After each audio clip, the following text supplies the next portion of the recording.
Rgotsko jezero se nalazi kod sela Rgotina na 11. kilometru od Zaječara. Jezero je nastalo na mestu vađenja kvarcnog peska obližnjeg rudnika Srbokvarc. Ono nema pritoka, već vodu dobije iz podzemnih izvora. Dno je peskovito, dubina jezera je do 40 metara. Ovo jezero je najposećenije prirodno kupalište Zaječaraca. Jezero Sovinac se nalazi kod Salaša, pored magistralnog puta Zaječar-Negotin.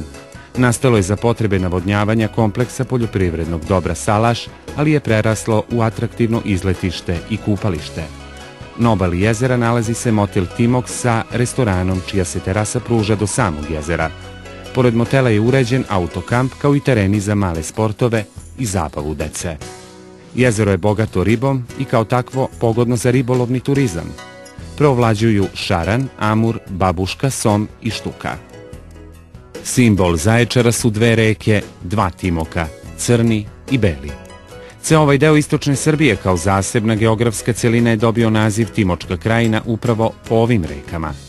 Kroz ovo područje protiče 5 reka sa imenom Timok: Svrljiški, Trgoviški, Crni i Beli Timok, a oni svi na kraju tvore jednu reku, Veliki Timok.